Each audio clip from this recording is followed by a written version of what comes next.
You.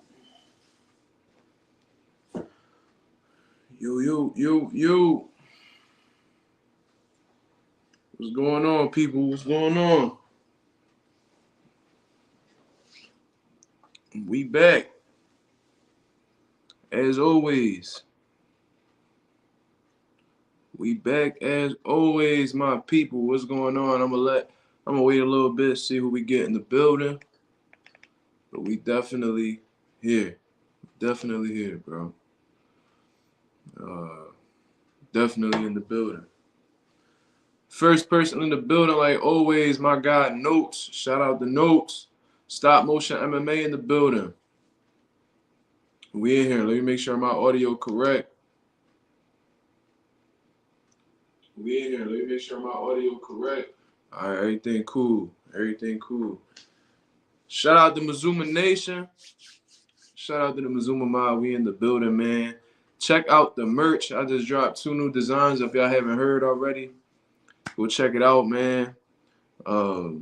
Definitely for the boxing fans. Definitely for the people who are part of the sport. You know what I'm saying? Go check out MazumaMerch.com. Let me know what y'all like, man.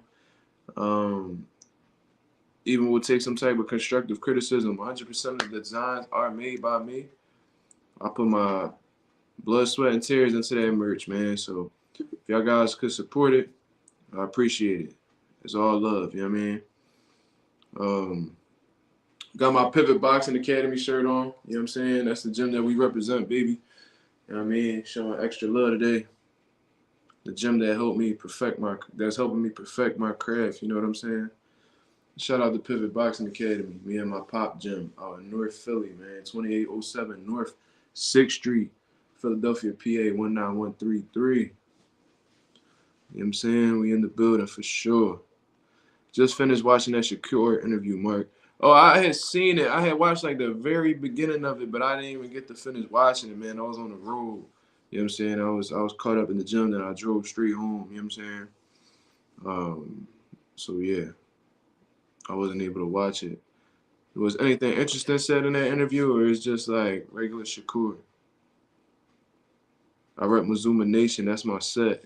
I appreciate that. Real talk in the building. You know what I'm saying? That's one of my guys. Shout out to Real Talk, man.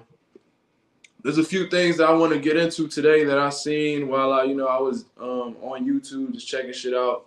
You know what I mean? Dibbling, dabbling, you know what I mean? Trying to see what's going on in the boxing world. Like I said, it's been pretty quiet, you know what I mean? Even though we've been having some big fights, you know what I mean? It's been a little quiet, but people saying things here and there, so we gonna talk about it, you know what I'm saying? We definitely gonna talk about it. We're gonna talk about Jaron Ennis, you know what I mean? His team, Bozy Ennis, his father, continuing to call out Terence Crawford, wanting those big fights, man. Despite Terence Crawford, you know what I mean, clearly saying that he's not even looking in Jaron Ennis' direction.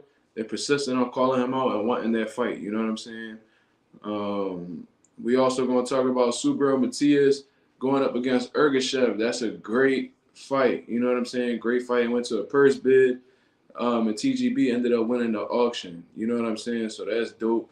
And Jamal Charlo Jamal Charlo called out the WBO, and he's urging all of the fans and all the media to reach out to the WBO to let him keep his belt. You know what I'm saying? He don't feel like what they're doing is right, and he wants to be able to hold on to his belt. You know what I mean? So those are 3 things that we really gonna get into today.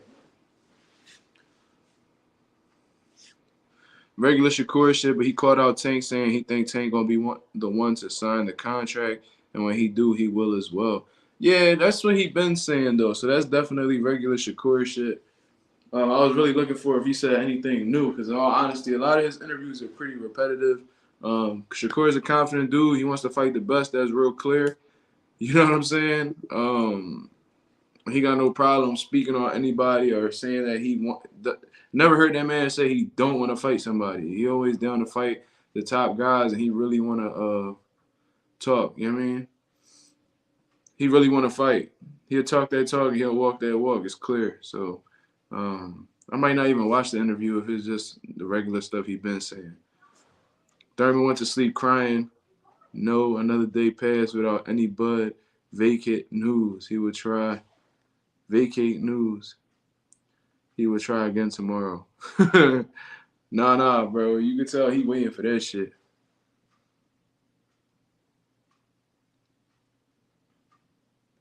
Gotta be confident in yourself. Don't blame him. Yeah, for sure. Especially when you a top guy and you want to be the best. Of course, you gotta be confident in yourself. Your mental not there, everything else gonna fall apart.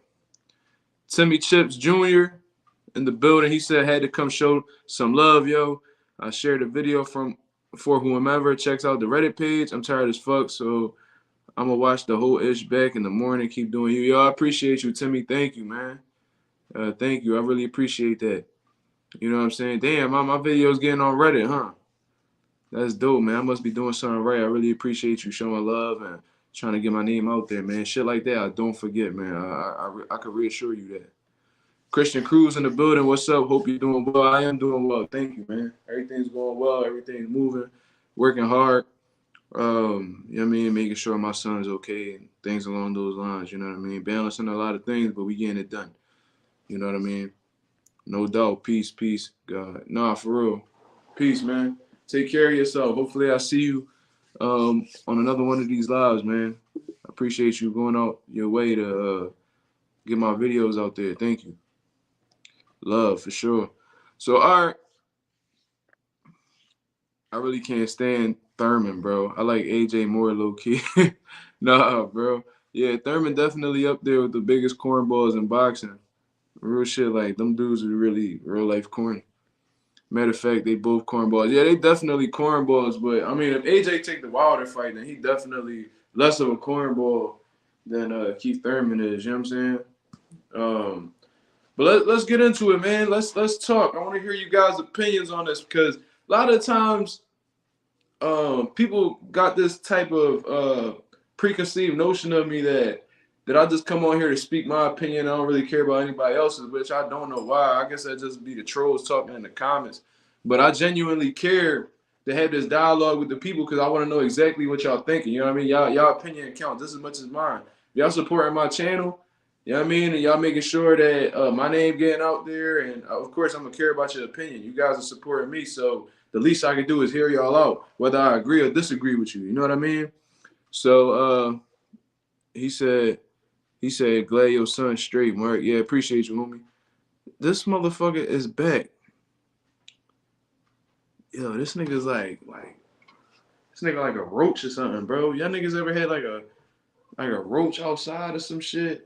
And you step on a motherfucker, you come back to grab a napkin and that nigga gone. Bro, that's that motherfucker right there, bro. That nigga is like, you think you got that nigga down and out and he just come back. God damn. That motherfucker right there, boy, that nigga's a roach. Sheesh. Let's see how you play this shit out, bro. This nigga was threatening me yesterday and shit. We gonna see how this shit play out. Yeah, he definitely a fan. He fuck with the channel, you know what I mean? If he play it cool, I won't block him though. If he play it cool, I won't block him. If he play it cool, I won't block him, bro. I'm not the type dude that wanna block you. But when you acting out of pocket, definitely get you the fuck up out of there.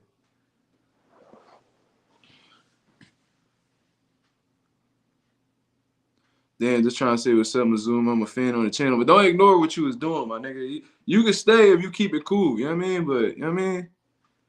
I don't got no problem with you being here. Just keep it cool. How they did Charlo, I meant to say. Hold on. I didn't see your previous one. I ain't see your previous message, Chris.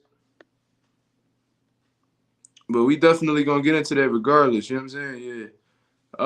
Terence Crawford, you know what I mean? Terence Crawford just coming off the biggest win of his career, clearly.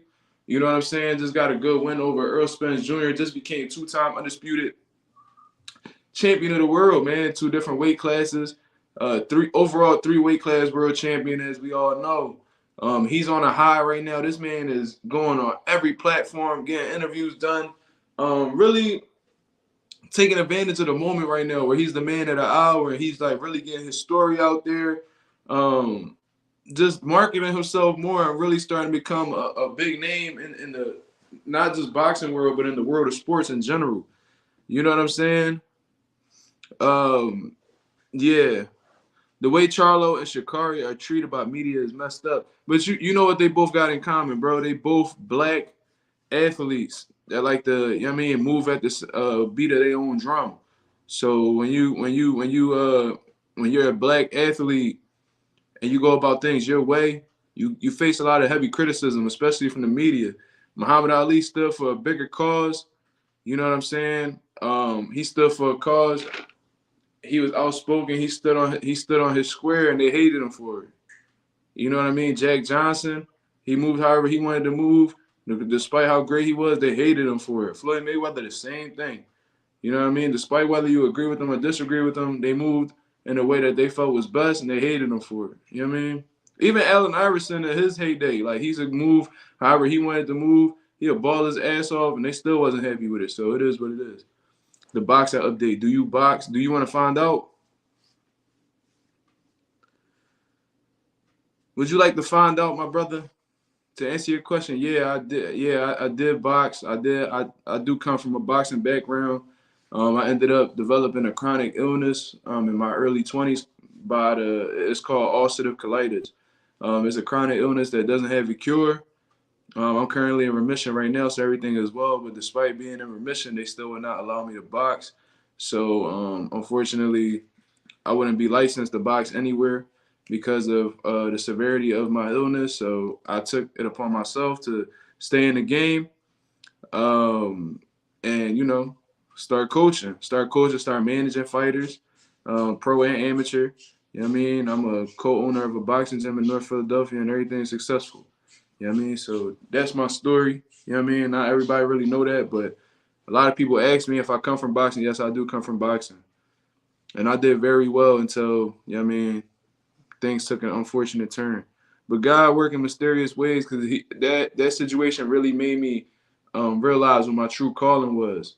And that's to be a trainer. You know what I'm saying? I love training guys. I like building guys from the ground up. And in all honesty, like I was a good fighter. You know what I mean? I was definitely solid, smart, a big puncher. You know what I mean? I definitely had the boxing puncher style down pat, elusive, sound fundamentally. You know what I mean? Um,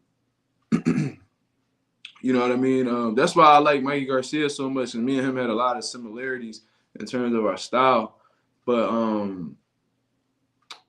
I said all that to say that, yeah, like I feel like in all honesty, I'm a better trainer than I was a boxer. I say that all the time. You know what I mean? I feel like my mind far exceeds what my physical can do, and you know what I mean? I'm not gonna say my chronic illness was a blessing, but because of my chronic illness, I was put in a situation where I really figured out what I wanted to do in the sport. You know what I mean?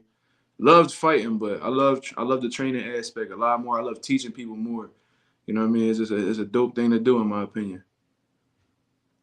Yep, that's why Sha'Carri ignored all white Western media. Yeah, for sure.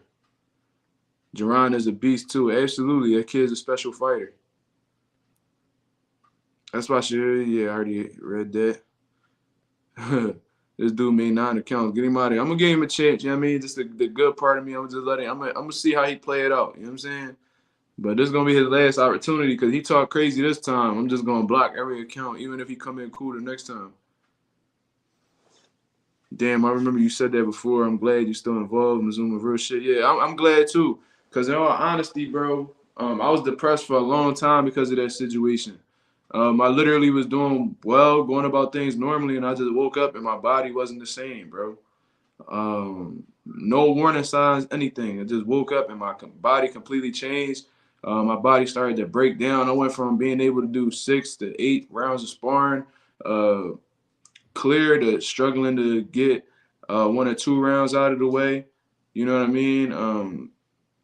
Countless blood transfusions shortly afterwards, iron infusions, my body just breaking down, my skin was breaking out with all these different bumps, and it was a terrible situation, you know what I mean? But thank God I took it upon myself to learn about my situation and what things are out there that can help me. And because I've done my own research and gone about things in a diligent way, I was able to find things that could really take care of my health and put me back to normal. And thank God, you know what I mean? I'm back. As long as I take care of it, I'll be all right. And now that I got a son, I got somebody I need to really be here for, you know what I mean? There's got to be an herb out there that cure your illness. That's what I'm currently working with. You know what I'm saying? That's what I'm currently working with. And it's done some amazing results, you know what I mean? Sorry about that, buddy. Like, you laughing and shit, bro? All right. He said he meant to put the sad one. Okay. If he really on nut shit, he gonna end up exposing it eventually anyway. Yeah, I'm doing the right thing, bro. Realest channel I know, bro. Real talk. Realest will always prevail. Yeah, I appreciate that, homie. Thank you. But yeah, that's my story. I don't really like to really speak on it because nowadays, if you tell your story and you upfront and honest, you think that Nick you looking for some type of sympathy. You know what I mean? Anybody that know me, I don't even mention that shit to nobody. But if somebody asks me why I'm not boxing no more, I'm not gonna sit there and lie to them and be like, oh, I just quit. That's not like that. Cause that's not me. That's not what I get into. But um, I gotta tell them my story. You know what I'm saying? Shit happens for a reason. You know what I mean? I used to hide it from the people because I was embarrassed. At one particular time, I was real insecure about where I was at that particular time in life. But now that I got things figured out and I'm in a more mature state of mind, more secure, you know what I'm saying? I got no problem telling people my story. You know what I mean? So it is what it is. I can't speak on it because I don't know, but I know you'll prevail. Thank you. And that's what's been going on lately, man. I wake up completely fine.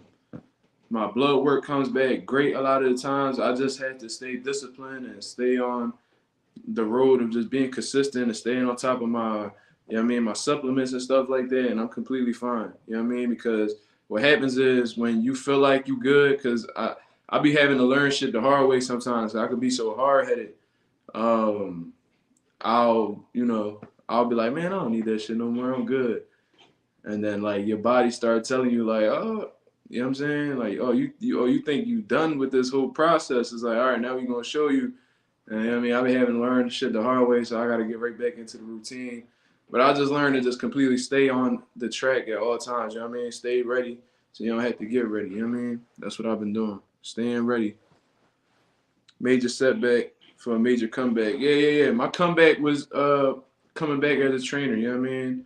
Finding a different lane, a different niche, and really studying the craft and just getting really good at it. And now I got my own stable of fighters, and um, everybody's doing extremely well. So it's a good thing.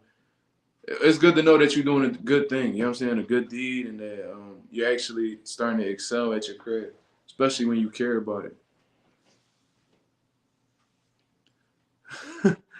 I don't think you're ready for me though. If we ever box, bro, I would clean you, bro. You know what? Get the fuck out of here. See that's what happens when you a nice dude. You know what I mean? When you try to give motherfuckers the benefit of the doubt, I think I will retire you, nigga. I'm already retired. What the fuck you don't understand? Like the fuck. This nigga's a fucking idiot, bro. Yeah, get him out of here. Yeah, bro is a fucking weirdo, bro. But that's what happens when you nice and you try to give motherfuckers the benefit of the doubt. Nut ass niggas like him take advantage of it. He can make a different account all he want, cause as soon as he pop up on the stream, I'm just gonna block him. That was his last opportunity. You know what I'm saying? Look, he just look. Fucking goofy, bro. This nigga is he's miserable, bro. But anyway, Christian Cruz, can't lie, these lives be funny as hell. Got me looking forward to them in my day to day. Appreciate that, homie. Thank you, man. I try to keep it. The whole approach to this is just talking. I try to talk to you like how I talk to my guys. You know what I'm saying? Like I'm having a conversation with my folks.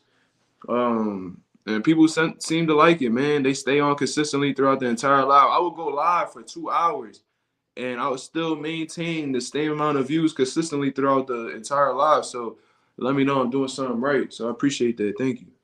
2023 was just the beginning of epic fights. I feel like 2024 is going to be crazy. I hope so. I hope they maintain that momentum and not fall off, you know what I mean, and go back to these little dumb fights we don't want. 2023 was just, yeah, here he said that. Maybe we'll get Jaron Ennis versus Spence. I would love that fight. I would love that fight. We're definitely getting Canelo versus Benavidez. I hope so, bro. I hope in that 3-fight deal, Al Heyman's able to close that shit out and give the fans what they want. But Al Heyman, this year, he's been on a tear, bro. Like, this man is really doing some great things, bro. That fucking undercard. That undercard for Canelo and Charlo is insane. Insane. If y'all ain't seen my video earlier, man, go check that out, man. Elijah Garcia fighting Resendiz or whatever his name is. I think I seen him fight one particular time.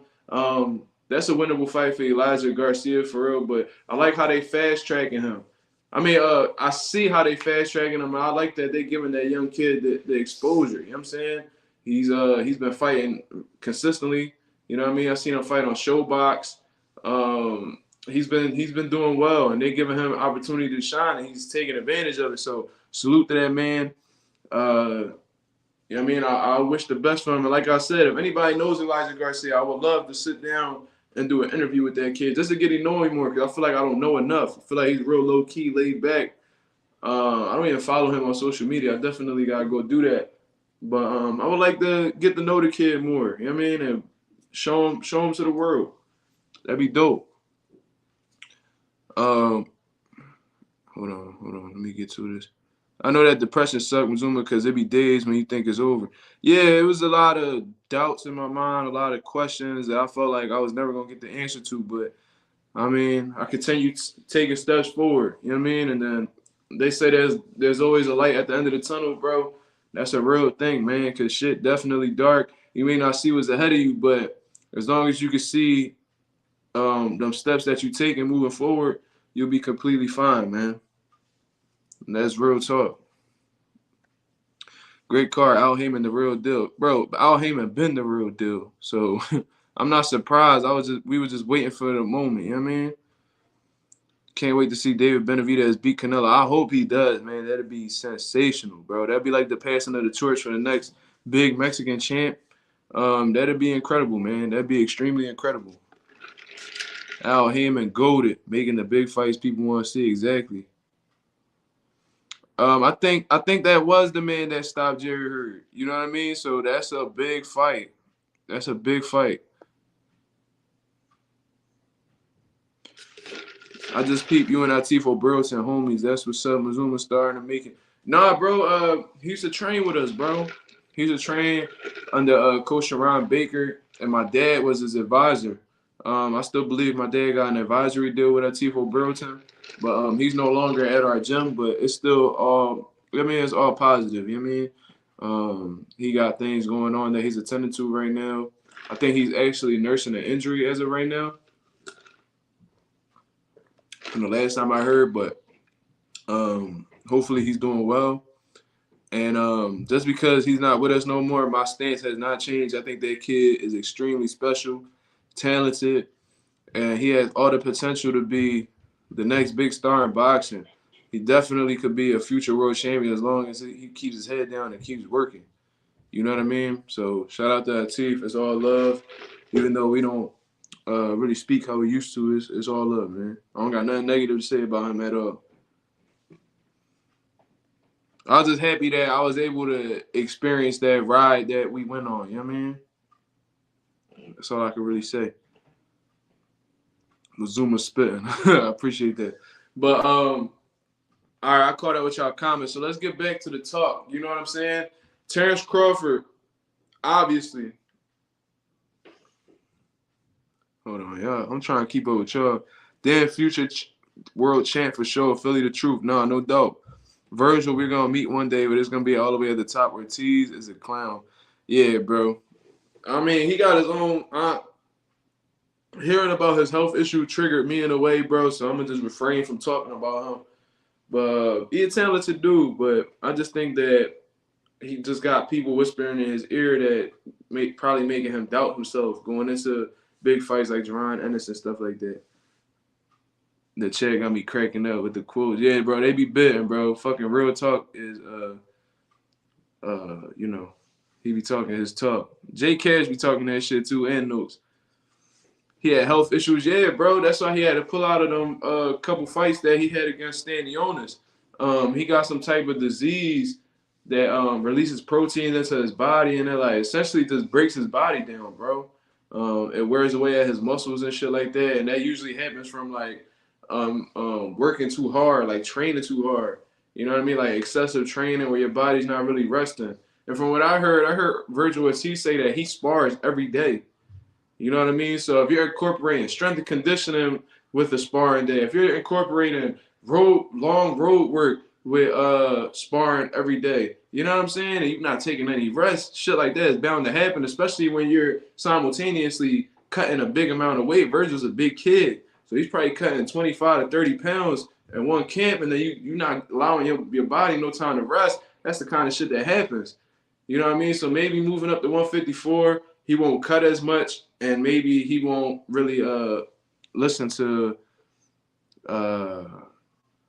maybe he'll listen to his body more and really understand the importance of rest. You know what I mean? Because overtraining is just as bad as undertraining. This is what it is, simply put. Blessing to him and his family. Hope he get better. Yeah, real shit. I hope so too, man. Because like I said, I know how that feels to have to go through that situation.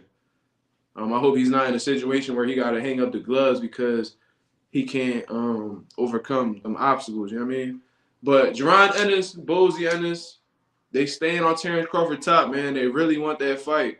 And it's an interesting fight, you know what I mean? But I still understand Terence Crawford's perspective on not really wanting the Jaron Ennis fight as of right now because he just got the biggest fight of his career. He got probably most likely the biggest payday of his career.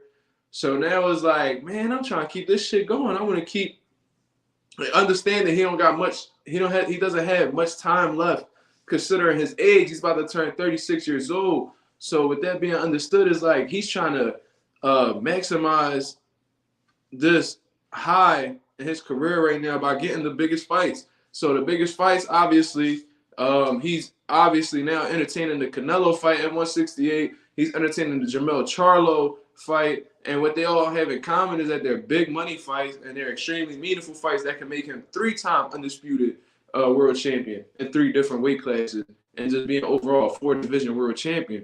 You know what I mean? Shit like that is impressive. You know what I mean? So Terence Crawford, he just legacy chasing right now while simultaneously at the same time getting them career high paydays. You know what I mean? He probably feels like he wasted a lot of time at top rank. It was marginalized a big part of his career. So maybe he's trying to play catch up right now. But nonetheless, Bozy and Jaron are calling out Terence Crawford every chance they get, every time a camera's in their face. And I want to know if y'all really consider that a duck. Do y'all consider this a duck? Or do you consider Terence Crawford ducking Jaron Ennis? Or you just feel like there's bigger fights for Terence Crawford right now that he's worried about and he's justified in throwing Boots to the side? Because I'm going to keep it real. In all honesty, I think Boots just going to have to get it out the mud, bro. Like, Boots going to have to really make his own name. You know what I mean? He's not these big name fighters that are from the previous era for him. Because you gotta understand, Boots is in the new generation category. Bud and Earl Spence, they're the current. You know what I mean? Jaron Ennis is the future, along with Virgil Ortiz and all them other guys coming up right now. Gary Antoine Russells, they're the new era. You know what I'm saying? Terence Crawford is the best fighter of his era. This era that it is currently. So he's just gonna have to build up his own name. He's gonna have to dig. He's gonna have to fight these guys. He's gonna have to make his own name, make himself a star. You know what I mean? And just get his shit completely out the mud because these guys are not gonna allow Terence Crawford. They're not gonna allow Jaron Ennis to make a name off of them. You know what I mean? That's just what it seems like right now. And if you watch one of my interviews from YSM Sports Media years ago, I said that whoever wins out of Earl Spence and Terence Crawford is gonna vacate the belts, move up to 154, and Boots is gonna end up winning a vacant title. This is what I've been saying. You know what I mean? That's what I've been saying, and now shit's starting to really come into reality. And once that does happen, I'll be right there posting. I'll post a short of my interview with Jamil Parker at YSM where I predicted it down to the T. You know what I mean? So that's just what it is, man. What y'all think? Let me know what y'all think, man. I want to hear what y'all got to say. Who is the best Puerto Rican fighter right now or all time? I'm going to give you both. The best active fighter in Puerto Rico right now is between Amanda Serrano and Subriel Matias. A lot of people would say Amanda Serrano because she got 7 weight divisions and she one of the top pound-for-pound girls in boxing right now. I got her currently number 2. But Subriel Matias is probably the most dangerous champion in Puerto Rico right now. So it's between them two, female and male. Blessings and good health to all people who throw down. Nah, real shit, I agree. Despite whether you like them or not, man, I wouldn't wish bad health on anybody. Mazuma, do you mess with Edgar Berlanga?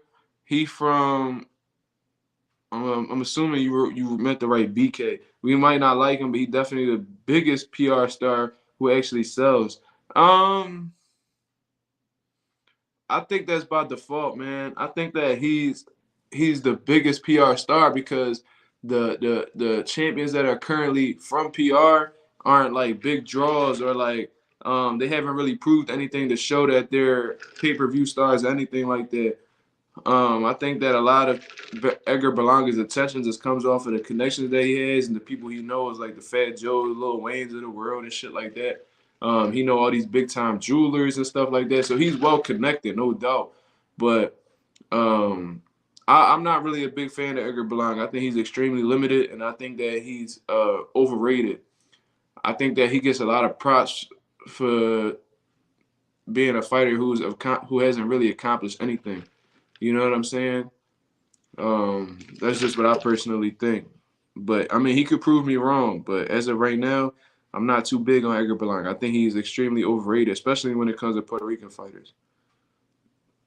Top Rank dropped the ball with Crawford. Glad he's finally getting the mainstream attention and the money he deserves. Nah, real shit, bro. They marginalized him. They limited him for a long time. They took a lot of time off his career, but I'm glad that he's getting the recognition and the love that he truly deserves after getting the biggest fight of his career. And I'm glad he got that big fight without Bob Arum at Top Rank. You know what I mean? They didn't deserve to be a part of that for how bad they treated Crawford. Bud is the future most. Boots is the future most depth. I agree. He's my favorite Philly fighter. You know what I'm saying? One of my favorite fighters overall, if not my favorite fighter that's active right now, along with Ben Rodriguez and David Benavidez. Malik says, I don't think it's a duck. Crawford already said on a pod that he feels like he's done enough and proven himself. He wants the big paydays now. It is what it is. I mean, yeah. I'm not going to use that reason of him saying that he's done enough and proven himself to say why he's not ducking. But, I mean, he's entitled to that, man. Like I said, he's been getting fucked over for a long time by Top Rank. You know what I mean? He wasn't treated right. You know what I mean? He even went to court for them for accusing them of, you know what I'm saying, not giving him the equal opportunity. They promised him fights against Manny Pacquiao and shit like that, and that fight fell through. So I think that was really like the turning point for Terence Crawford, where he started to resent Top Rank, but didn't want to say anything because he didn't want to strain his relationship with them while he was still with them. But as soon as he got that last fight in, he made it clear that he was leaving Top Rank, and he was very unsatisfied with how he was being treated. Boots so underrated. I agree with you, especially from a puncher's aspect. Brother Bud does want the biggest paydays now. Man got like 7 kids to feed. Facts. I mean, they're all well taken care of. Bud is a multimillionaire. You know what I'm saying? He at Top Rank, he was guaranteed $2 million a fight. You know what I mean? So his kids are fed, trust me. But now he's getting the real big paydays that could create generational wealth. You know what I'm saying? So much props to him. I want to see Boots win. Me too. He deserves it. That kid works his ass off. Benitez or Gomez for all time, I think it's Trinidad and Gomez. In all honesty, I think Benavidez, although he was the youngest world champion ever, he's the youngest world champion ever. But I just feel like Tito Trinidad had the bigger wins and accomplished more. You know what I'm saying? I think that Tito Trinidad's resume and his accolades are a little bit more impressive than Benitez. Although Benitez is the youngest world champion of all time. It was like a 3 weight class world champion by the time he was like 23. I just feel like Tito Trinidad accomplished a little bit more. Like Benitez might have been more skilled, you know what I'm saying? But in terms of what they've done, I think it's Tito Trinidad and Wilfredo Gomez. It might be Gomez in all honesty. But yeah, I would put Tito Trinidad above Benitez in my opinion. Hey, yo, Mark is a good person. I don't care if you beat up that old lady back in 07. Nigga, 07, I was like 9 years old, bro. I wasn't beating up no goddamn old lady. He crazy as hell. He crazy as hell. That nigga, I'm assuming you talking about Edgar Berlanga, just got power. Yeah, he's extremely, you know what I'm saying? He's extremely powerful. But, I mean, besides that, he's limited. What's going to happen when he can't land them power shots? If he can't land them big shots, then what's going to happen? You know what I mean? Or when somebody's able to absorb them shots and take them with no problem and is putting that pressure on Edgar, how is he going to respond? You know what I mean? In my opinion, he's very limited. Berlanga is a New York Regan, and he got the ESPN machine behind him as well as his connection. Well, he's not with ESPN anymore. He signed with Matchroom and Eddie Hearn, so he's being backed by the Zone as of right now. But he is well connected, for sure. He got a Terror Squad chain and all. You already know what that means. He well connected for sure. I'm glad Bud getting all the love he getting right now. Me too. Well deserved. It's been a long time coming. I love the way he demolished Romain Villa. And Villa not a bum. Dude got a chin that kind of was identical to Pedraza Tank. Same right hand in the same spot he dropped. That's a good point. You know what I mean? Good point. But I believe Jose Pedraza was a little bit more established than Romain Villa. Pedraza was like an actual world champion, you know what I'm saying? But I get what you're saying for sure. I think Top Rank is good at making you a name in the sport, but you got to leave them when you become a pay-per-view star. That's exactly what it is. They're real good at building you up, but they're real good at building you up and create and getting your name out there and stuff like that, and making you a household name, and can make you a pay-per-view star. But once you start asking for a certain amount of money, that's when that relationship with Top Rank gets strained, and all of a sudden now you're trying to buy yourself off that contract because they're trying to lowball you. You know what I mean? That's just that's my observation with Top Rank. It's in their history, you know what I mean? Oh, yeah, brother is fed. He just trying to keep the money coming. Yeah, and I ain't knocking him for that, bro. I hope he get every dollar. I hope he gets every dollar, bro. I was happy that Bud was able to get them paydays off of Steven Espinoza, Showtime, and Al Heyman and all them, because during the negotiations, they wasn't trying to get that man shit that he was asking for. But Earl Spence, you know what I mean, he told them, like, yo, just give him whatever he asking for. I'm glad he got all that because he deserved it. From all he been through in this sport and all the shit he had to face, I'm glad he got that big payday. I'm glad he getting that recognition, and I hope he keep making money and keep running them checks up, dog. I hope he do. Yeah, Top Rank definitely don't create stars. They just give them guys a platform to get their name heard a little bit. I mean, he had De La Hoya. They had Floyd. They had Miguel Cotto, bro. They make stars, bro. The thing is, they can't maintain the stars. That's the problem. They can make you a star, but can they keep you? Can they keep you under their promotional banner after you become a star? That's what needs to be figured out. Yeah, Southpaw tripping. We don't claim Berlanga in Brooklyn, real talk. I heard that a lot. You know what I mean? And Puerto Rico not really too fond of Berlanga either. I think the money he was making at Top Rank was still generational wealth, but he deserved way more, and I'm glad he getting it. Yeah, $2 million a fight. If you fighting twice a year and you getting guaranteed $2 million, $4 million, you gotta understand he getting taxed on that. He gotta pay his corners. He gotta pay the sanctioning bodies for his belt. So maybe he probably getting like 2 and some change a fight. You know what I mean? maybe 3 and some change. Low 3s, maybe high 2s. He could definitely create some generational wealth if he putting them in the right places. Yeah, man.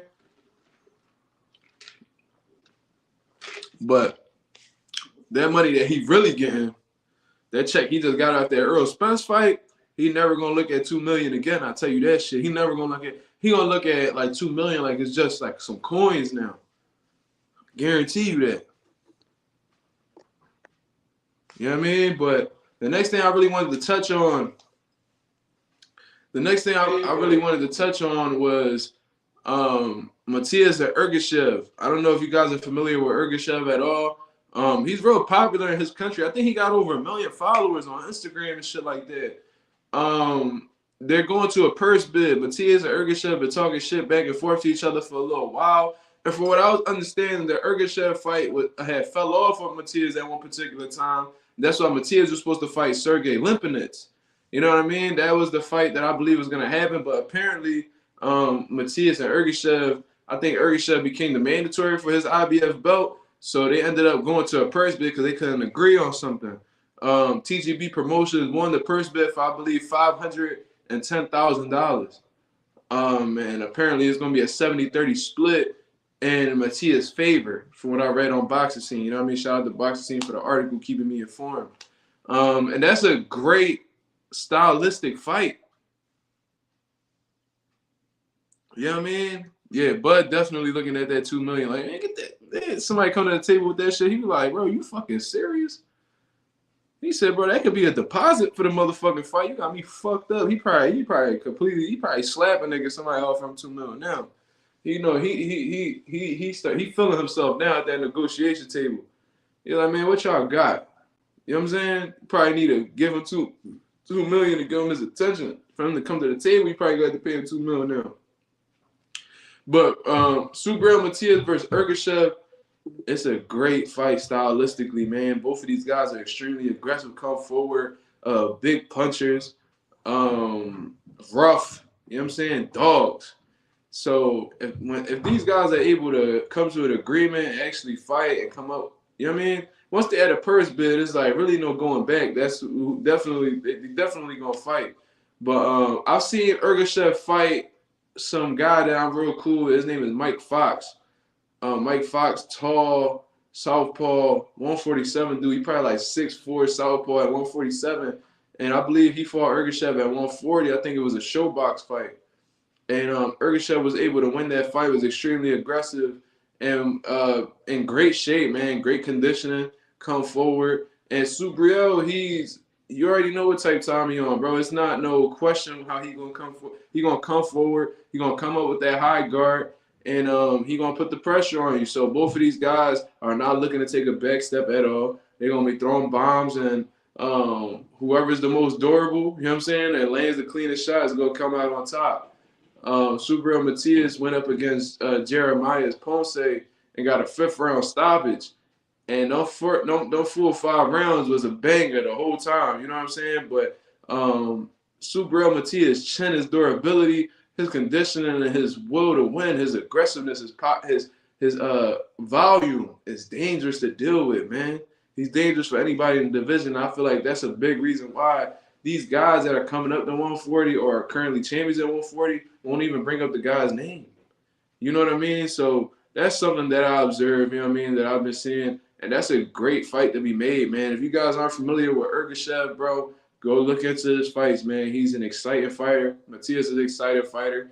And they only come out one way. So that fight's definitely not going the distance. Matias has knocked out everybody he's been in the ring with. Despite his loss, he rematched him and was able to stop him. That's just what it is, man. That's just what it is. So that's a great fight, man. I want y'all guys to really check that out, especially after we get this fight. They announced this fight date. Hopefully it's on the East Coast somewhere. I would love to come out and see that fight, man.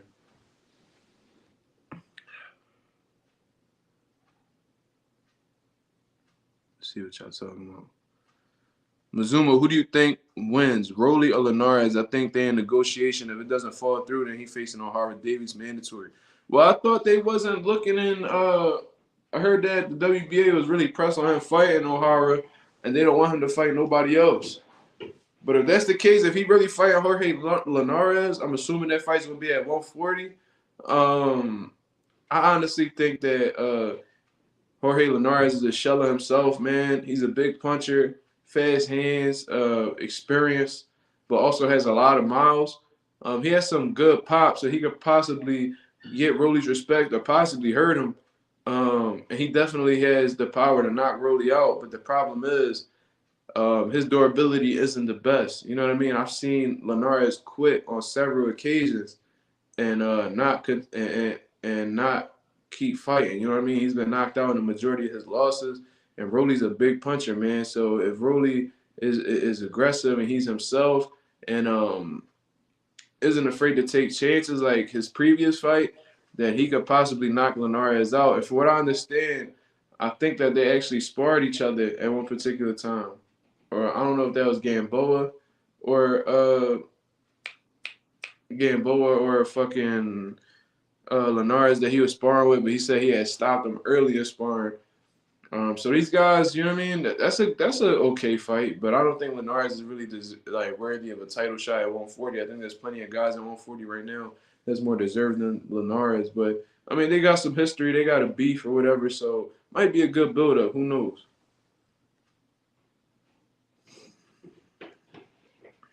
Matias is a very exciting fighter.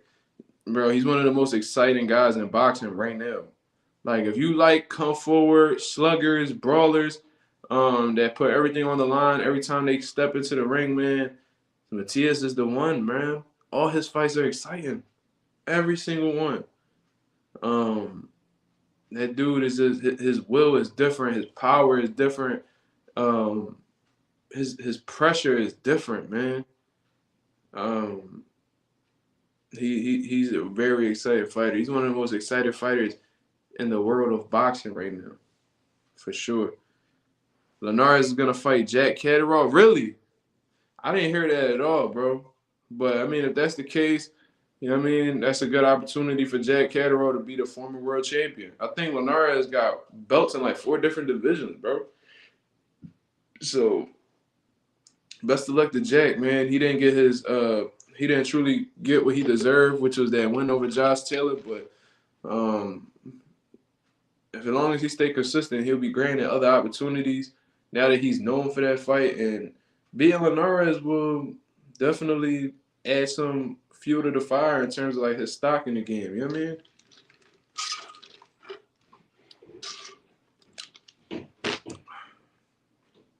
I wish Shakur and Frank Martin pulled through. I want to see if Shakur got a chin. Well, he's going to have to touch his chin, bro. You know what I mean? Even if he do, it got to be a flush shot. The best chin, I always been taught by my old heads in the boxing gym, that the best chins are the ones that don't get touched. You know what I'm saying? Everybody talk about, oh, that man got a good chin. He could take all these punches and be okay. Bro, there's no pride in taking punishment. You know what I'm saying? The best chins are the ones that don't get touched. So as far as I'm concerned, yeah, Shakur got a pretty good chin because that motherfucker don't get touched. That's without a doubt. Frank Martin definitely got an uphill battle. I think that Shakur is the favorite going into that fight. I think he's more experienced with these bigger fights. Just overall, a more experienced fighter from the amateurs and the pros. Won world titles multiple times. He a 3-time world champion in 2 different weight classes. Been in some pretty solid big fights. You know what I mean? Main event type fights. And Frank Martin is just starting to come into his own. He's real confident, a lot of momentum as well. So Frank Martin's got a lot to prove. He's stepping up, and it's a huge step up because this is debatably the most skilled dude in the entire division, one of the most skilled fighters in the world. So he's gonna have a lot to deal with. But I like Frank Martin, and I think that he can make a competitive fight. But can he win the fight? That's the question that we need answers to. Did you see the fight day for Fury to fight Francis Ngannou the end of the year? No, I didn't, bro. That kind of fight I'm not even going to look at because it's not meaningful for the sport of boxing. It doesn't help boxing at all. It's strictly a business move on Fury's part. He's just trying to get a couple dollars. That's what it is. he see an easy lick, he taking advantage of it. But that's not the kind of fights I care to talk about or support. You know what I mean? Like, fuck Francis Ngannou. If he's not in the octagon, I don't care to watch him. You know what I mean? He's not a boxer to me. So that's just my opinion on it. I think Shakur outboxed the dude all 12 rounds. That's very possible because he's been doing that to pretty much everybody he done fought. So that's possible. Where is Shakur and Frank Martin supposed to fight?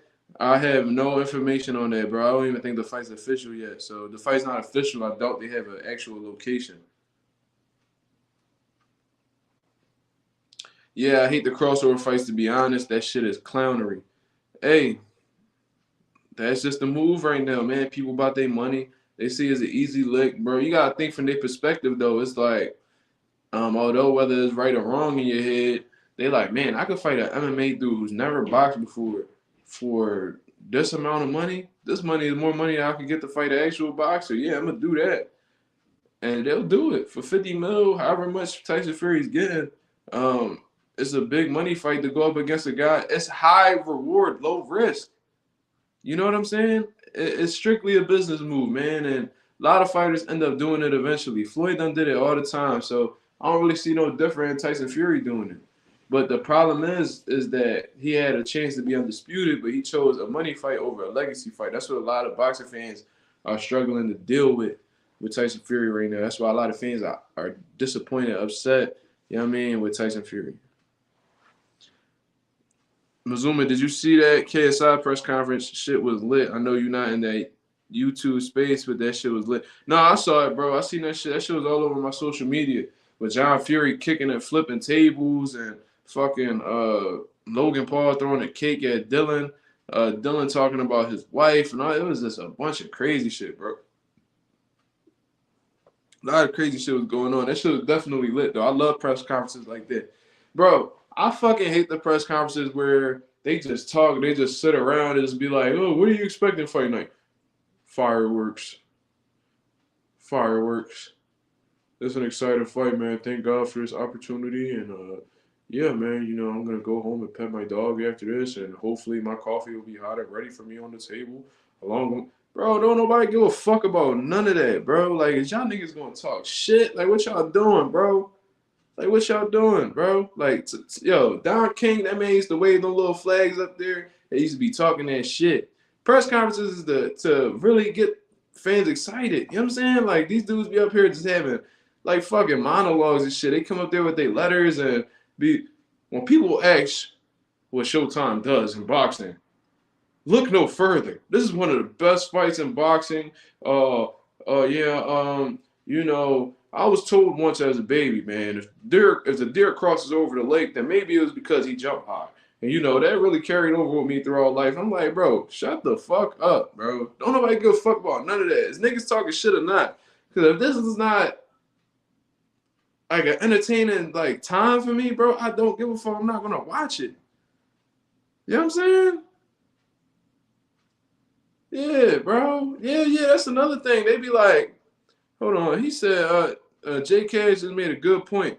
They be like, good performance, high energy, explosive punchers. We'll see fight night. Or they'll be like, oh, so how was your training? This is the best training camp of my career, man.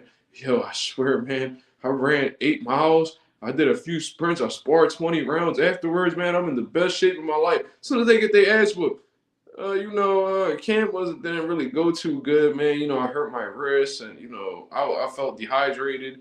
My legs just weren't under me. You know what I mean? I don't know. Man, you was just saying this is the best camp of your life. What the fuck is you talking about? So these dudes be blatantly lying.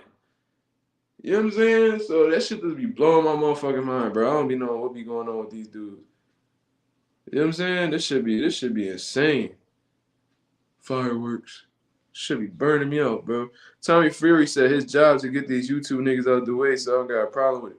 Hey, bro, that's what we was talking about. I was like, bro, if this is what his point is in boxing, then I'm with it, bro. Get KSI the fuck out of here. You already got Jake Paul the fuck out of here. Boxing MMA dudes again, bro. Just keep doing what you're doing. I hope you get rid of KSI too. Niggas talking shit or not. Facts, bro. Is these niggas talking or not? Because if these niggas not saying nothing, like, interesting, or they just gonna be going about shit cordial, bro. That's why I was disappointed in Jamel. Like, why you showing Canelo all this respect? This nigga Canelo got a motherfucking silk pajama. Nigga got silk pajamas on and shit. You know what I mean? Nigga look like he just had a good ass nap with the drool down his lip and shit like that. Nigga just look like he woke up, just wiped that shit off and went to the press conference looking boring as a motherfucker. I'm like, yo, this shit ass, bro. Like, Jamel be talking crazy to all these other black athletes, all these other black boxers shit. As soon as this little fucking white Mexican motherfucker is in front of him, he want to play it all humble, man. I don't understand that shit, bro. He had goofy for everybody else. This man put on a whole show acting like a fucking clown. As soon as Canelo is in front of his face after talking all that shit about him for years. I could beat him. I could beat him, man. He ain't fucking with me, man. He ain't fucking with me. As soon as this dude right in front of you, like, not a motherfucking word, bro. Shit burning me out, dog. Niggas don't be keeping that energy right. I ain't fucking with it. I ain't fucking with it, bro. The weight cut in camp, the weight cut in camp has been amazing. I've been climbing mountains, wrestling bears, real shit. I done handcuffed lightning through thunder in jail. He said, Muhammad Ali said, I done wrestled with an alligator. I done tussled with a whale. Handcuffed lightning through thunder in jail. Yeah, like save all that friendly shit after y'all shit on each other in the ring. Yeah. Real red. KSI, he look like KSI look like a motherfucking barracuda, bro. I'm gonna keep it a buck. That's an ugly motherfucker right there, boy. He look like this nigga look like Aunt Jemima grandson. I'm gonna keep it a buck. He like that bitch on a syrup bottle grandson. Eric Morales versus Marco Antonio Barrera was a good press conference. Crack Eric Morales for no reason. Yeah, bro, they ain't like each other, bro. That's the type of shit I'm into, bro. Like, when Canelo slapped Caleb Plant, bro, I got a thrill out of that shit. I like, yo, that's some gangster shit right there. I think Jamel just ain't want that smoke, man. His brother got smacked. He ain't want to get smacked. You know what I'm saying? He was like, man, I'm going to just play this shit out cool. I ain't trying to get put on the highlight reel before the fight. You know what I'm saying? Because Canelo be with the shit, bro. Canelo be with it. All you gotta do is talk shit. And he be like, oh, get the fuck out of here. And fuck you, man. Fuck you. He be with that shit. He like, oh, that guy, he talk a lot of shit about me. You're gonna see something special. That nigga told Caleb Plant. That nigga told Caleb Plant, you're gonna see something very special and feel. You don't call my mom motherfucker. You motherfucker. That nigga was pissed. I was cracking the fuck up. Yeah, all that. Nobody trying to hear all that. Ali's poetic trash talk was not fly today. People were calling it corny. I don't think so, man. Ali had a certain swag and confidence about himself. He would have probably got through with this shit. Ali's swag was different, man. His confidence was his aura was just different, man. I don't know. Nah, real shit, bro. Canelo be mad than a motherfucker, bro. That nigga face get all red. Yo, he be pissed. No, I told you not to talk about my mom. That nigga be mad, bro. Cause I remember Caleb playing. I was like, oh yeah. He said, we gonna see. He said, yeah, we gonna see, motherfucker. We're gonna see. Canelo got about that chair. You don't talk about my mom. Fuck you, man. Yo, he be pissed, bro. He said, yeah, I not hit him first. I push him, and then he go try to slap. So I do what I do. That nigga was fucking drawing that whole press. This nigga done split this shit underneath Caleb Plant. That shit under his eye was real nice and tender, dog. I was like, oh my God, this nigga done fucked up the fight. I was watching that shit live on YouTube. I was like, damn, bro, Canelo done fucked this fight up. They gonna cancel this shit. This little white boy needs stitches and all that shit. Bro, and then fucking Caleb Plant, this nigga wiping his shit with a little soft, little fucking like a little soft towel and shit, dabbing that joint up. That nigga look like a straight hoe, man. I was like, man, Caleb already lost this goddamn fight, bro. That nigga, I never seen a pull slap in my life. In boxing, you got the pull counter, right? Then you got the pull counter, right? Where you pull, you can shoot the right hand, roll underneath, come back with the hook, whatever the fuck you doing. This nigga plant like grazed Canelo face. This nigga pulled and then hit him with a double slap, bro. Watch the video. This nigga open hand him off a pull, bro. I was like, yo, listen, that nigga been in the gym so long that pull counter is just instinct. That nigga ain't had that wasn't choreographed or nothing. That shit was just off the cuff. Oh, damn, slap the shit out of him. Nigga, glasses done fucking broke into his fucking cheekbone and shit. I'm like, oh my God. I was like, man, Caleb. I said, man, I was really looking forward to this fight for Undisputed, man. He done fucked this money up. Man, you can still see that scar underneath Caleb Plant eye to this day. Yeah, Caleb Plant was trying to like bounce back off of that slap and shit. He posted up like a little picture of like this nigga Pinky grazing Canelo cheek and shit, bro. Come on, man. You ain't win that exchange, bro. I know you think you the man, but you know what I mean, you came up short in that one. You slapped Charlo, you got that one. But that one, you came up short, my nigga. Yeah, Canelo, bro, when you watch that shit, Canelo was standing. He seen Caleb Plant walking up. This nigga had the glasses. The nigga literally dropped the glasses. Like, he knew something was going to pop off. He felt that shit. He seen that shit in Caleb Plant, mannerisms that Caleb Plant was about to do some slick shit. So as soon as Caleb Plant stepped up, this nigga dropped the glasses. And then within seconds, this nigga just two-pieced it. Wop, wop. Right upside his shit. I was like, oh, my God.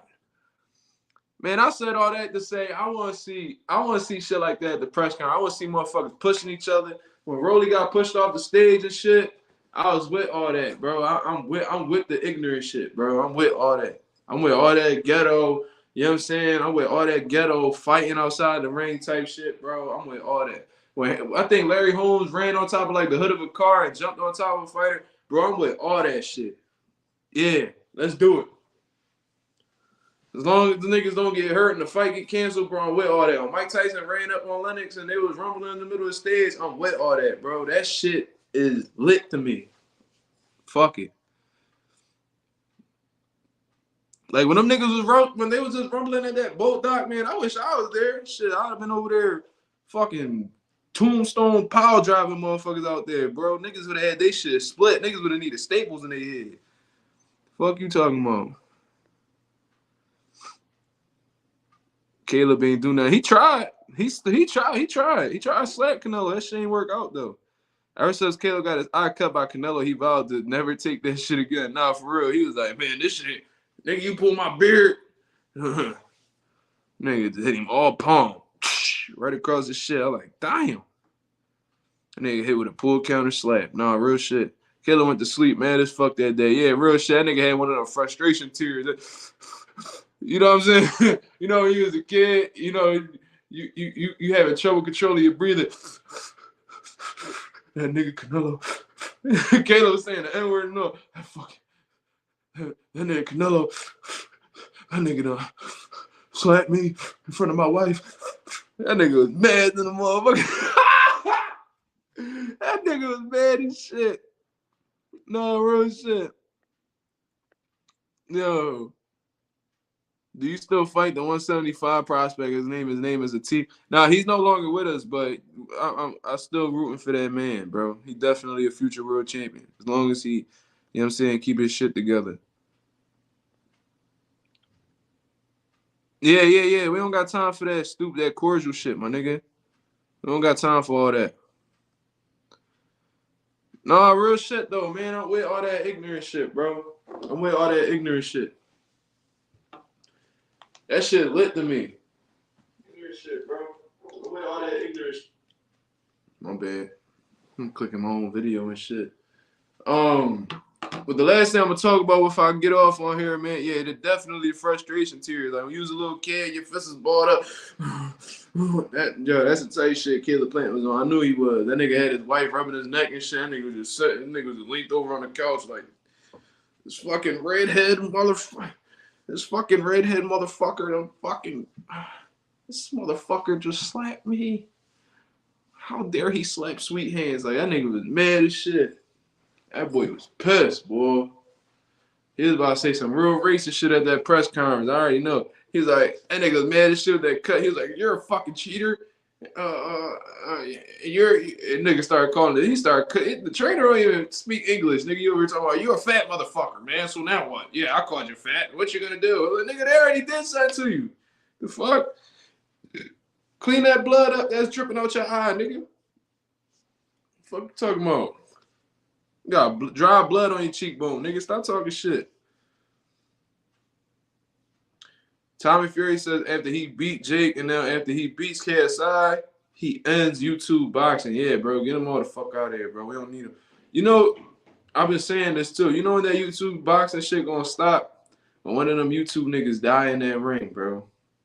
When one of them YouTube dudes DIE in that ring, that's when we gonna see the END, the end of that motherfucker. Yeah, that nigga was like, how dare you slap Sweet Hands? That nigga was pissed. He started talking about himself in third person. You know, he was holding his eye. Yo, Caleb Plant low-key almost got put on World Star, bro. That'd have been a punch, bro. If Canelo would have slipped, would have pulled and punched him, bro. Fuck around and knock Caleb Plant the fuck out, bro. That'd have been a bad jump. That glass from the glasses when it went into his eye, that nigga probably would have ended up like Ray Charles out this motherfucker. That'd have been a bad jump, bro. But the last thing I'm gonna speak on is Jermell Charlo. He calling out the WBO, man. He don't like how the WBO is prioritizing Tim Tszyu like that, putting the pressure on him. I guess he feels like they should be more understanding in his situation because he's in a once in a lifetime kind of fight, and he's vowed to come back down to 154 to defend his belt. So he don't really see what's the big deal and all that. You know what I'm saying? You can tell that's the perspective Jermell Charlo is coming from, and he's urging the media, he's urging the fans to come together to stop the WBO from taking his belt. You know what I mean? Because obviously he don't got to say in this situation. So maybe if the people put pressure on the WBO, maybe they can make some changes. You know what I mean? And in all honesty, man, the way I feel about it is this. You know what I mean? I don't really see what's the big deal. You know what I'm saying? They let this man Tyson Fury go like 2 years without defending his WBC belt. You know what I mean? They let and if this is the WBA belt, that they didn't even like to even enforce mandatories on the super champions at WBA. Like WBA super champions didn't have mandatories. You know what I mean? The WBA regular champs did though. I remember at one particular time, Floyd Mayweather had the WBA super title, and Keith Thurman had the WBA regular, and they just let Floyd do whatever the fuck he wanted. You know what I'm saying? So, no, I think it's actually the WBO that's doing this. Yeah, it's the WBO. I'm getting confused. You know what I'm saying? All these different fucking belts and shit. The WBO, I don't know, man. They let these dudes. I feel like these sanctioning bodies, they know who to play with them certain situations. You know what I mean? They let other fighters get away with it, and then other fighters they put the pressure on. It's like I don't really understand it, and I really feel like Tim Tszyu's not really worthy of a world title shot right now, man. Man, like I'm not knocking him. You know what I mean? If they grant you the opportunity, go ahead. You know what I'm saying? But you know what I'm saying? That's what I'm saying, bro. It's like, who wants Tszyu as their champion so bad? I don't get it, bro. I really don't get it. Some niggas be getting in the ring playing boxing, they think shit funny. Yeah, until somebody get killed. That's when they gonna be like, oh, no, I wish shit. You know what I'm saying? They gonna be like, man, fuck this shit. When somebody get put in a coma and they don't wake up, that's when they gonna start leaving this boxing shit alone. But hopefully that don't happen. You know what I mean? I don't wish death on nobody. You know what I'm saying? Who wants Tim Tszyu as their champion so bad? I don't know, bro. But obviously, Tim Tszyu gotta have some type of like strong financial backing behind him. Somebody out in Australia probably cutting a crazy check to get the WBO to really enforce this fight so badly and put him in position for that world title. Because it's like this man hasn't beat anybody that's like notable, man. Like I understand Tony Harrison, right? But Tony Harrison clearly was a shell of himself in his fight. That was not the Tony Harrison who fought Jermell. You know what I mean? He fought Carlos Ocampo, the one that Earl Spence stopped in one round. He fought Terrell Goucher and got dropped, and Goucher's not even that big of a puncher. I seen this dude get completely outclassed by an older Erislandy Lara, bro. So it's like, come on, man. Like, seriously. Terrell Goucher is the best win on your resume. How about Jeff Horn? You fought Jeff Horn moving up in weight. Jeff Horn never even had a title defense, bro, and clearly got a gift over Manny Pacquiao. Um, I don't understand, bro. What has Tim Tszyu really done? What statements has he really made? He hasn't fought any of the top guys. He's like, he pretty much went around everybody to get that world title shot. This man didn't fight Erickson Lubin. He didn't even fight a Sebastian Fundora. He didn't fight Brian Mendoza. He didn't fight Jesus Ramos. He didn't even fight a Joey Spencer. He hasn't even fought anybody notable. And fucking this dude, Tony Harrison, came on late notice anyway.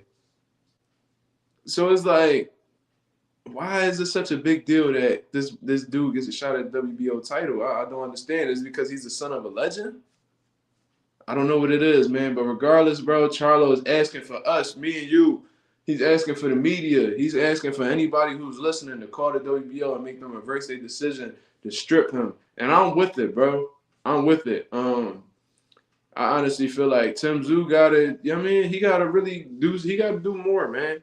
They forcing Jaron Ennis to do more to get a title shot. They forcing all these other dudes coming up right now. They forcing Shakur Stevenson to do more at 135 before he get a big fight. Tim Tszyu shouldn't be no different. Tim Tszyu shouldn't be no different. You know what I mean? And that's just my honest take on it, man. Hopefully the WBO see the bullshit that they on and really make Tim Tszyu wait or make him fight somebody. You know what I'm saying? To fight for that top spot at the WBO. Why not face him against Brian Mendoza? Why not face him against Erickson Lubin after this fight? Why not after this fight with who is Erickson Lubin fighting? Fucking damn. How the fuck I forget so fast? Erickson Lubin is fighting Jesus Ramos. So why not fight Jesus Ramos? Why not fight the winner of Erickson Lubin and Jesus Ramos? This is the shit that I really want to know. You know what I'm saying? But hopefully they reverse that decision, man, and we get an undisputed fight with Terence Crawford after Jamel is finished fighting with Canelo, especially if he beat Canelo. You know what I'm saying? That'd be dope. That would be dope, bro. You know what I'm saying? That would be the battle of the two-time undisputed world champions going for their third undisputed championship. So that'd be super dope. But in all honesty, if they give that belt to Tim Tszyu, they follow through, if the WBO follows through with it, they need to match him up with Terence Crawford immediately. Immediately. You want to give Jermell Charlo a mandatory and strip him of his belt and get into blatantly give him the belt? All right, cool. So you're going to have to fight the WBO champion that was at 147 and face him. And Terence Crawford is going to dispose of this man. Especially the road that Terence Crawford's been on. He gonna definitely have his way with Tim Tszyu, man. I think they shouldn't strip him. That's messed up. WBO really weird. I agree with you, bro. I agree with you.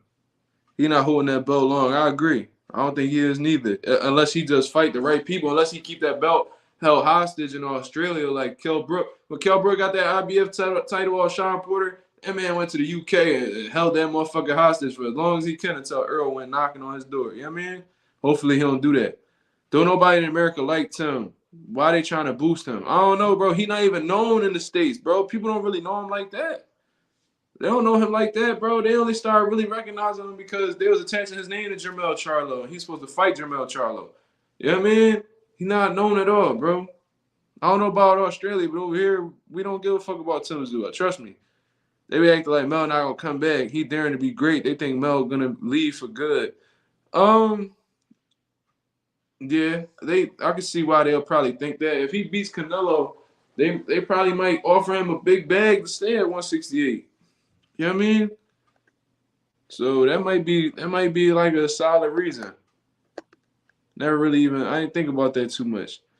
I think that's messed up, especially they're gonna strip him as soon as the bell ring. Yeah, that is really corny. That's like, all right, we gonna let them announce you as undisputed champion, but as soon as that bell ring, nigga, you ain't gonna be undisputed no more. And that's like, yeah, that's fucked up.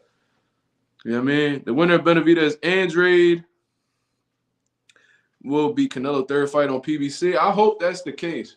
I think that's exactly what they're trying to line up because the WBC did announce that they're gonna make Benavidez the mandatory for him. And I think of like March of 2024. that'll be perfect to be lined up for May of 2024. You know what I mean? So that's intriguing. You know what I'm saying? I hope it do work out that way. Regardless, I'll be happy to see Demetrius Andrade or Benavidez fight Canelo. In all honesty, I would love to see either one of them get that shot against Canelo. I think both of them dudes give them problems. They both give each other problems. So it'll be interesting to see who come out on top of that fight and if Canelo's going to actually pursue them. I mean, maybe if he see vulnerability in the winner, he might take that fight right away. But we'll see. Time will tell. Canelo and Fury could do whatever they want, though. Yeah, that's an unfortunate reality. You know what they got in common? They got the complexion for the protection, just like Noose just said. That went perfect. Sounds like what the WBC did by gifting Chavez Jr. the title by stripping Sergio Martinez. Bro, that's crazy that you remember that. That man Lou DiBello is up there going at it with them representatives of the WBC. Like, yo, this is your real champion right here. What y'all doing is wrong. You know what I'm saying? Karma's a motherfucker because you already know Sergio Martinez got in a ring with Chavez Jr. and served him a boxing lesson, man. A boxing lesson. At that particular time, Sergio Martinez was the best middleweight in the world, and they did him dirty, like extremely dirty. That's good that you remember that, man. That means you stay on top of your boxing.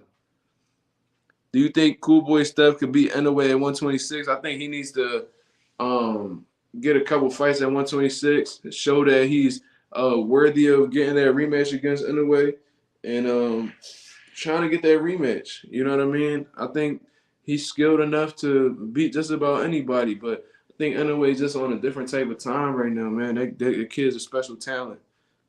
You know what I mean? That's just what I personally think.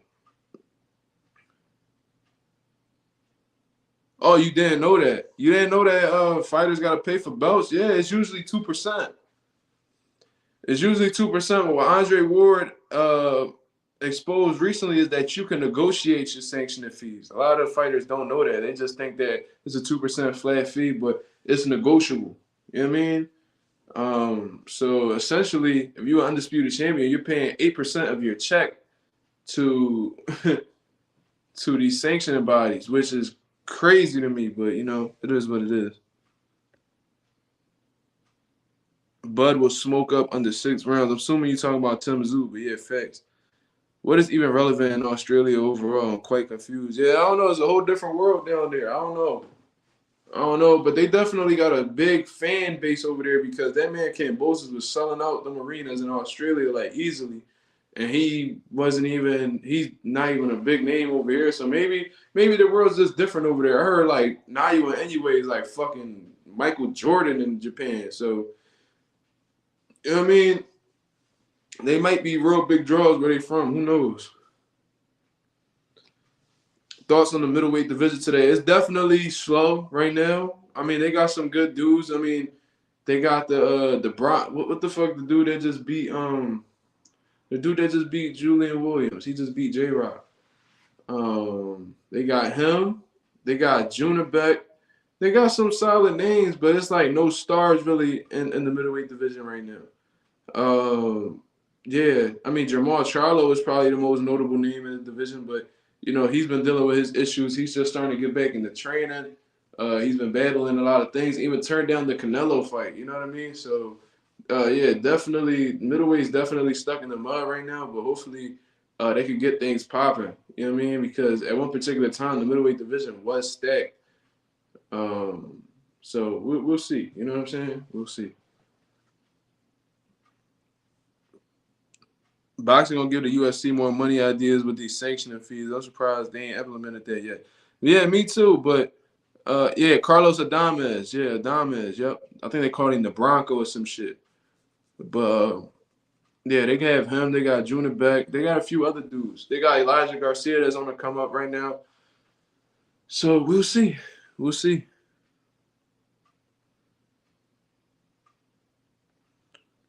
Boses and Tim Tszyu began the goofy special at the restaurant, as you said. Yeah. They get the goofy special for sure with an extra large milkshake.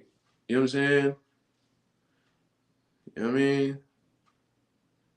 That's definitely what they get into for sure. They get the goofy special with the you know what I mean, the curly fries and all that good shit.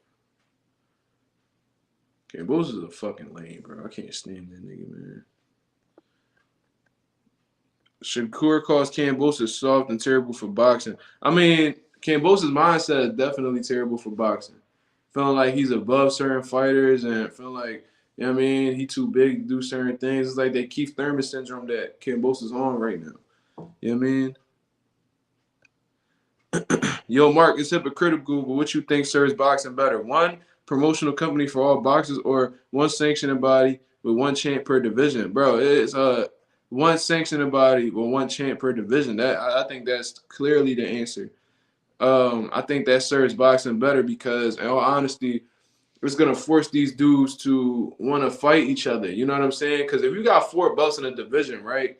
There's four ways that you could become world champion. Whether you go to WBC, WBA, WBO, IBF route. You know what I'm saying? You got them 4 sanctioning bodies right there. So with that being said, it's like, I mean, I don't gotta fight this dude, but maybe I could fight this dude to be world champion and just stay in my little corner. Because they don't force champions to fight each other. Unificate, like they don't make champions ranked in other sanctioning bodies that's not theirs. They're not gonna rank a WBC champion as the mandatory for the WBA champion. That's just not what happens, unfortunately. So if you put one champion per weight class, these dudes are gonna have to if they have hopes and aspirations of being world champion, then there's only one route to go. So if there's only one route to go, everybody's gonna go towards the same goal, and they're gonna have to run each other over to get to the top spot. I mean, no ducking, no hiding. If they want to be world champion, you know what I'm saying? So yeah, one promoter, nah. I'm not with one promotional company. That don't not at all. I think one sanctioning body with one champ per division will be a lot better. Yeah, them Australian cats ordered a cornball cake for dessert.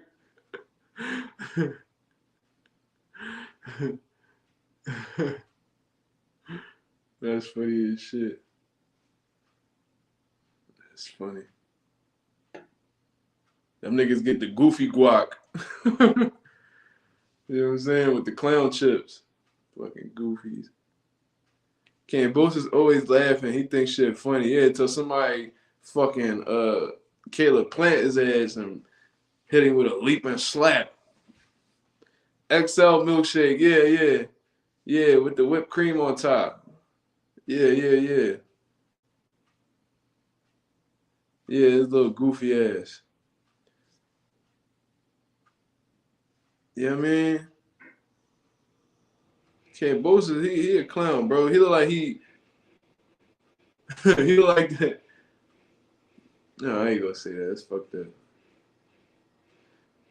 Boss look like he like he go in the bathroom and go in the handicap stall. Boss remind me of that nigga. You know what I'm saying? Boss look like that dirty ass young boy from school that put his whole mouth on the water fountain. You know, like when you used to drink out the water fountain, you would let the water come to you, and you'll take your sips from there. That nigga Bosa put his full mouth on the water fountain. Like facts, bro. I don't give a fuck what nobody say. Bosa is like he seemed like that type of dirty. When it rained outside, Bosa probably smell like quarters and shit. You know what I'm saying? Bosa look like he stank on the low. That's what I think. Yeah, Bosa used the handicap stall for sure. Oi, mate. Let me get a large goofy special with extra large milkshake and a cornball cake for my bloke and me. I just read this. The handicap star. What up? Lit Tiger, what up? Yeah, yeah, yeah. He definitely do. Bosa look like he used to eat crayons and shit. Real rap. He be like, yo, the red one tastes the best, dog. This shit tastes like strawberry. Little ugly ass. Yeah, yeah, yeah, bro. He definitely put his whole mouth on the water fountain.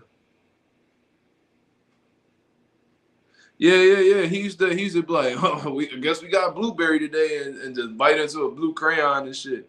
He a little dirty motherfucker, bro. Real shit. Yep. Little dirty ass. Nigga got Cheeto crumbs all over his bed. Nigga back be itching like a motherfucker. Dry back ass. Ashy ankle having ass. Can't boast it. You know what I mean? Fuck him. And what's the other dude name? Oh, my memory shot today, bro. We was just talking about this nigga. Who we talking about? Yeah, Tim Zoo. Tim Zoo, another cornball.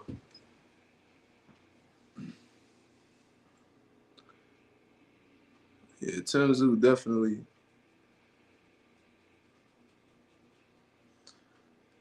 Tim Zoo look like he still got a flip phone. No shit. Nigga hang up on bitches hard as shit. You know what? Fuck you, mate. And just flip that bitch down. That's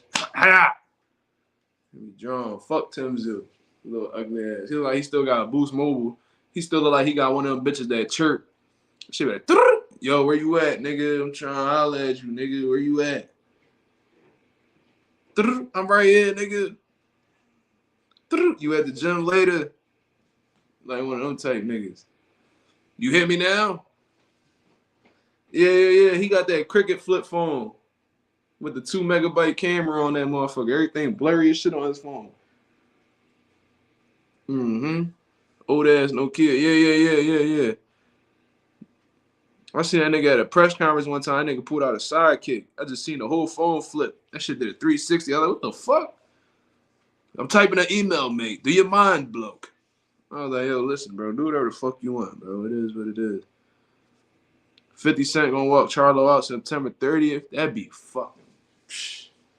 Man, I'm a big fan of 50 Cent, bro. He should come out the Straight to the Bank. Or Hustler's Ambition. America got a thing for this gangster shit. They love me. Oh my God. That'd be a banger, bro. But we got 19 people in the building, hour and a half, bro. I'm dead tired. I know I've been doing like 2 hours of shit lately. You know what I'm saying? But lately. But yeah. Nigga got ringtone. He that nigga when he get when he get a voicemail, when you call Cambosos and that shit go to voicemail, you hear the In the Club by 50 Cent in the background. He let that shit, he used to hold his phone up to his TV. You can find me in the club, falling but above, my mama, go what you need. Yeah, man, this Tim Zoo, man. I'm just kicking it right now. I can't get to y'all right now, you know what I'm saying? But, you know, just leave a message and I'll get back to you. Holla. Then you go right back to the jump. Bottle full of bug, my mama know what you need. Let that shit hang up. When you're finished recording, please hang up your phone. Boop! The kid. Real shit. Tim Zoo realized he's not holding that belt for long, and Jamel come back down. He's losing, and if Crawford moves up to junior middleweight, Crawford is beating him. Yeah. That boy in a pickle, you heard? That boy in a pickle. Everybody knew Crawford was going to win when Eminem walked him out. Yeah, bro. That shit was insane. I couldn't believe that was Eminem. Because I heard the rumor on Twitter, like, yo, I heard Eminem walking out Crawford. I was like, man, Eminem don't step out the crib for him. Not one motherfucker. But when I seen that motherfucking, that little fitted he always be having on, I was like, man, that's a bad job for Spence. Spence came out with a nigga with a deep-ass belly button with his shirt unbuttoned, with a dark-ass pre-diabetic neck. I was like, oh, man, that's a bad job. That nigga had that dark-ass neck that looked like you could scrape some motor oil off that motherfucker. Yeah, like that nigga was tripping. I was like, yeah, Earl definitely ain't do his thing. Like you know what I mean, he's supporting his Texas artists and shit like that. But when it look like you could scrape charcoal off a nigga neck, bro, they ain't the type nigga that should be walking you out. Especially with that nigga had them long ass titties with the big belly. You could fit your whole fucking you could fit a whole thumb in that nigga belly button. No, it's a wrap, bro. It's a wrap. Nigga got stretch marks next to his neck. It's just a bad joint. Right by that, nigga got stretch marks right by his Adam's apple.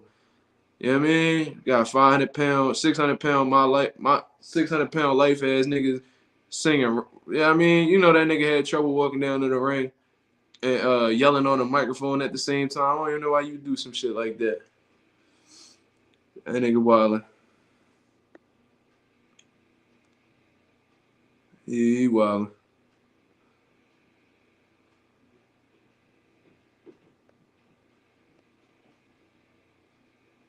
Barrios versus Garcia, King Ryan. That's a good job, but Barrios at 47 right now. I doubt Ryan gonna skip a weight class to fight him. Zoo caught running between second and third base. Running back and forth between second and third base. He don't know where to go. Get this work from Charlo when he get back down. Or get this beat down from Bud when he move up. Yeah, he's stuck. He's stuck for sure. Branson, what up, homie? Who you got? Miller Canelo. I think that Canelo might win the fight, but I'm rooting for Jamel for sure. Jamel's got a lot of shit against him. And I think I don't trust this man, bro. I don't trust his intentions. Uh, I think he's starstruck with Canelo, bro. Hopefully I'm wrong though. But yeah, bro. But yeah. Spence was tripping. He had that fat nigga rapping out with him. You know what I'm saying? But it is what it is, bro. I'm gonna get up out of here though, man. I've been on here an hour and a half exactly. I appreciate you guys staying on the live. This is a funny ass live, bro.